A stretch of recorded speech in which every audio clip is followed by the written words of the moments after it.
छठ मैया की कृपा सबके ऊपर इसी प्रकार से बनल रहे। सबन लोगों के परिवार में सुख समृद्धि और खुशहाली रहे, एकरे खातिर हम छठी माई से आशीर्वाद मांगतानी। भोजपुरी समाज से जुड़े हुए सभी बंधुगण, उपस्थित बहनें और कठिन व्रत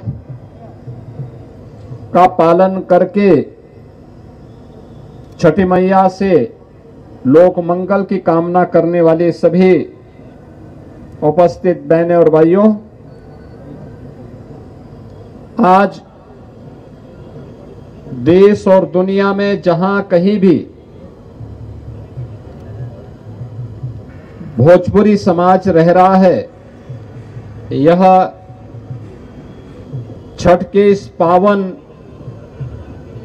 पर्व के साथ जोड़ करके न केवल आत्म शुद्धि के माध्यम से लोक कल्याण के मार्ग को प्रशस्त करने के इस कठिन यज्ञ के साथ जुड़ा हुआ है, अपितु अनेक सामाजिक कार्यक्रमों के माध्यम से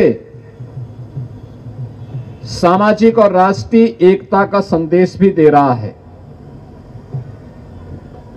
इस अवसर पर इस पूरे आयोजन के साथ जुड़े हुए आप सभी बहनों और भाइयों को मैं छठ महापर्व की हृदय से बधाई देता हूं।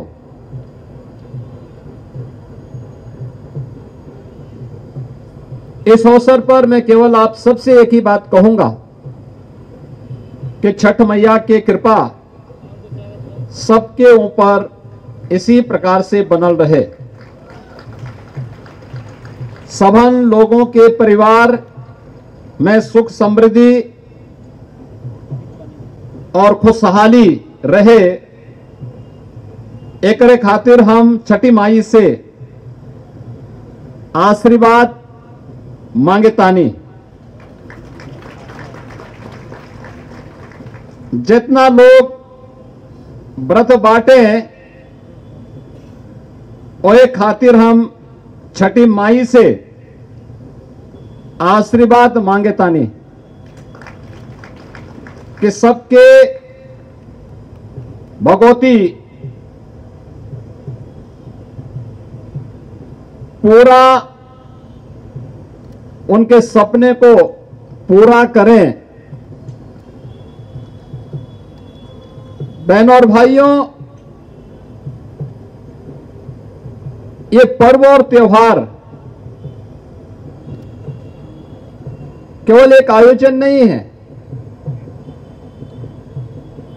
केवल एक जमावड़ा नहीं है,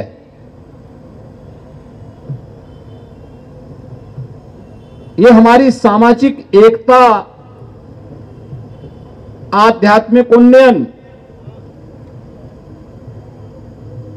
भारत की प्राचीन विरासत के प्रतीक भी है। प्रकृति के साथ हमारा संवाद कैसा होना चाहिए,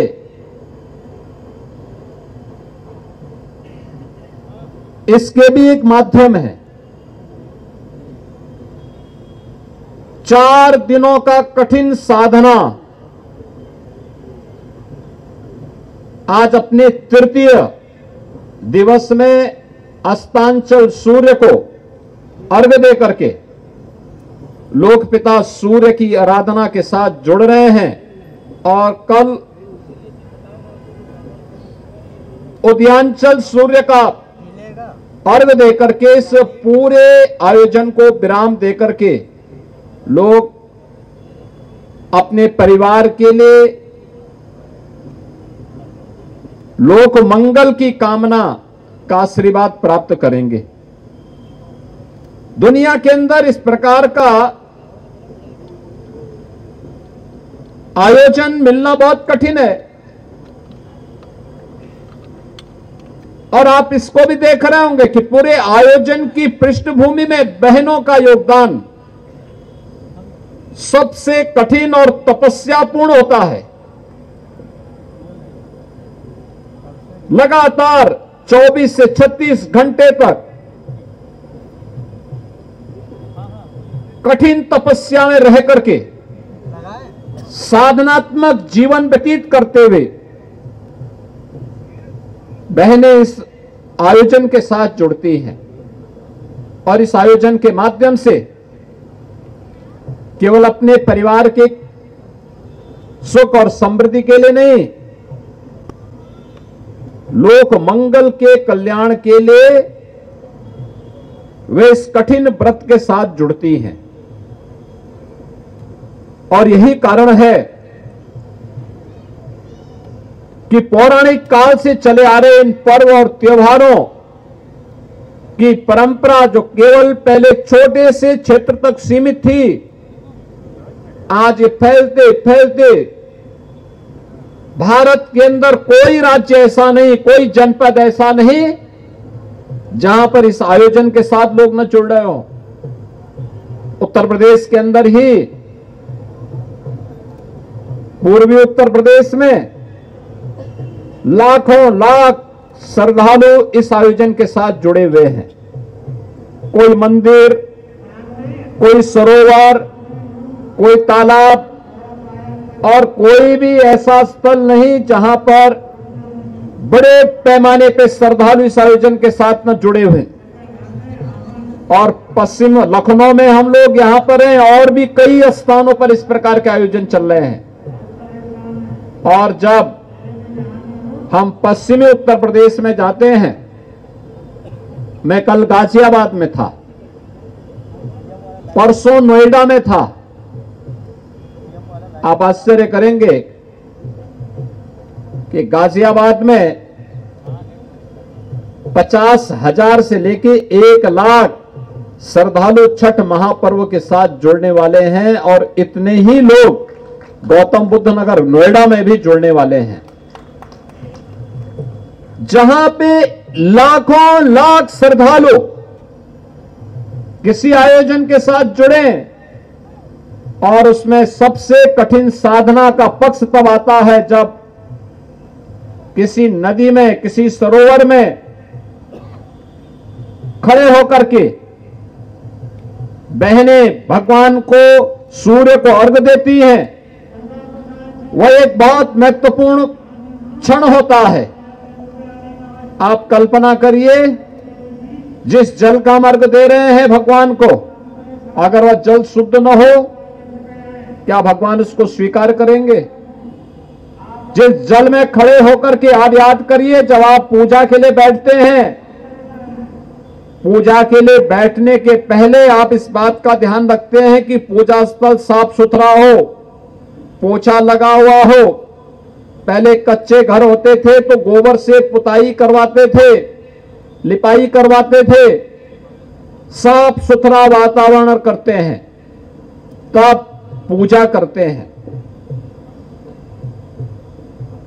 अगर भगवान सूर्य को, जो इस लोक के देवता हैं, लोक पिता हैं, उनकी आराधना कर रहे हैं और जिस स्थान पर खड़े हैं वह स्थान शुद्ध न हो, जल शुद्ध न हो, क्या वह कामना को पूरा करेंगे? और इसलिए हमारा यह दायित्व बनता है कि यह पर्व हमें स्वच्छ भारत अभियान, जिसे प्रधानमंत्री मोदी जी के नेतृत्व में पूरे देश के अंदर 2014 से ही प्रारंभ किया जा रहा है, बृहद पैमाने पर चलाया जा रहा है। इस स्वच्छ भारत अभियान के साथ साथ कहीं भी गंदगी न हो, गंदगी के उन कारकों को जिनके कारण गंदगी पैदा होती है, सिंगल यूज प्लास्टिक, प्लास्टिक के कप, गिलास, पॉलिथीन, इन सब को हटाने की व्यवस्था, इनका उपयोग न करें, नदी में न फेंकें, नालों में न फेंकें, जहां तहां न फेंकें। अगर हर व्यक्ति इसका पालन करने लग जाए तो आधे से अधिक समस्या का समाधान हो जाता है। गंदगी जिन कारणों से होती है उनमें से एक बड़ी समस्या का समाधान हो जाता है। दूसरा, कोई भी जल के स्रोत को बाधित नहीं करना, नदी पे कब्जा नहीं करने देना, गंदे नालों को नदी में जाने से रोकना, घर की गंदगी को, समाज की गंदगी को नदी में, नालों में नहीं फेंकना। उसके लिए जो स्थान ग्राम पंचायत ने, नगर पंचायतों ने, नगर निगमों ने तैयार किया है, वहीं पर हम डालें। कूड़ा प्रबंधन कूड़े के साथ होना चाहिए, न कि जहां तहां हम फेंक दें। अगर हम इसका पालन करते हैं तो यह भी एक ईश्वर की सेवा है, यह भी परमात्मा की एक सेवा है। इस बार आप देख रहे होंगे, गत वर्ष या उससे पहले वर्ष पवित्र गोमती नदी में जिन लोगों ने छठ पूजन के साथ या किसी आयोजन के साथ जुड़े होंगे, इससे पहले आप जुड़े होंगे तो आपने देखा होगा पिछले 2 वर्षों में नदी में जल कम हुआ करता था। कभी कभी बदबू की भी शिकायत आती थी। इस बार हम लोगों ने प्रशासन की बैठक 1 महीने पहले ली थी। टेरिटोरियल आर्मी के साथ भी हमारी बैठक हुई थी। सिंचाई विभाग, स्थानीय प्रशासन, नगर निगम, लखनऊ विकास प्राधिकरण, ये सभी लगे, तमाम समाज सेवी और स्वयंसेवी संगठन भी लोग लगे, और अखिल भारतीय भोजपुरी समाज ने भी छठ के पूर्व स्वच्छता का जो अभियान चलाया, आज आप परिणाम देख रहे होंगे। जब मैं भी पूजा करने के लिए, मां गोमती का पूजन करने के लिए और वहां पर गया तो मैंने देखा गत वर्ष की तुलना में इस बार जल की मात्रा भी अच्छा था और शुद्धता भी थी।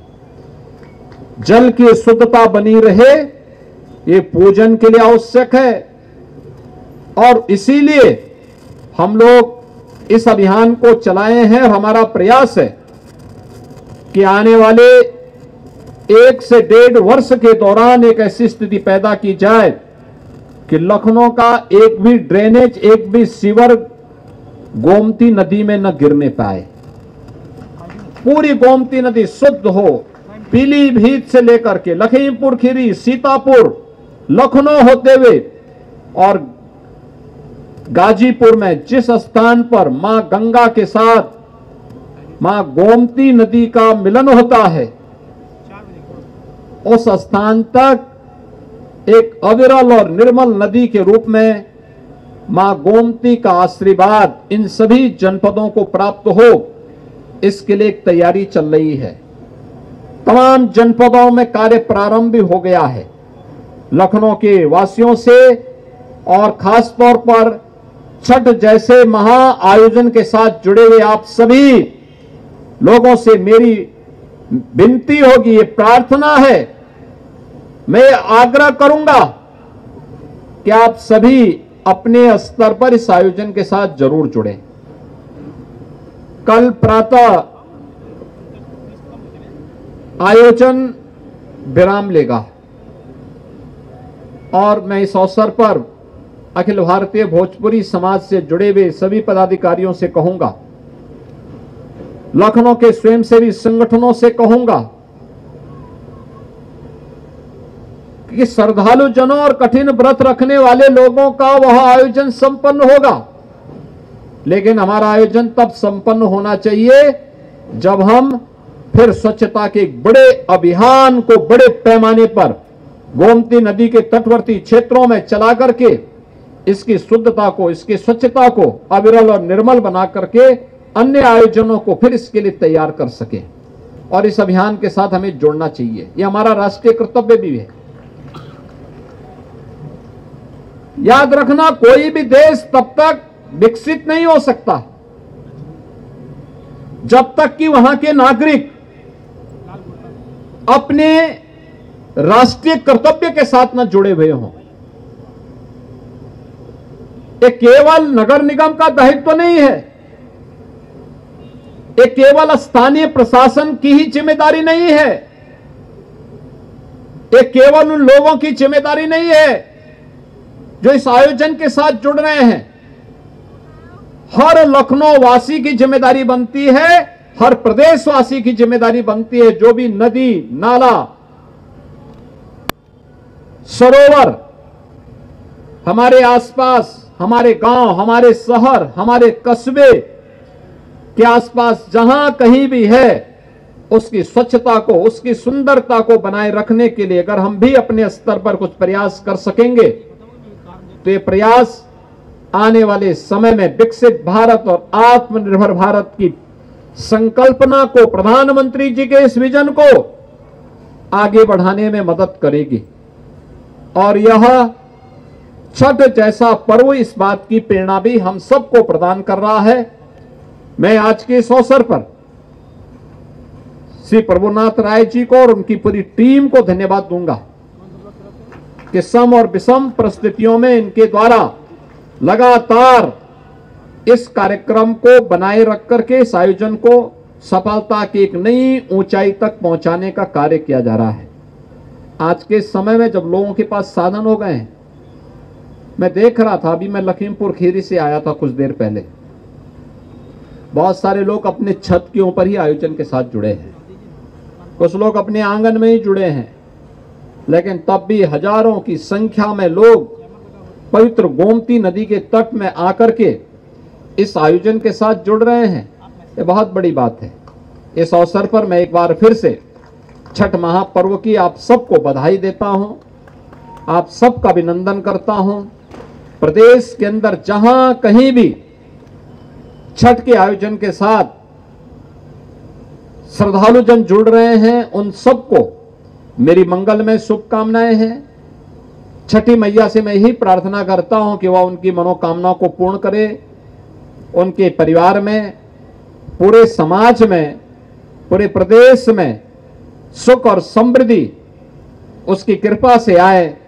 इस कामना के साथ आप सबको मैं छठ महापर्व की हृदय से बधाई देता हूं, अपनी शुभकामनाएं देता हूं। धन्यवाद। जय हिंद, जय जय श्री राम।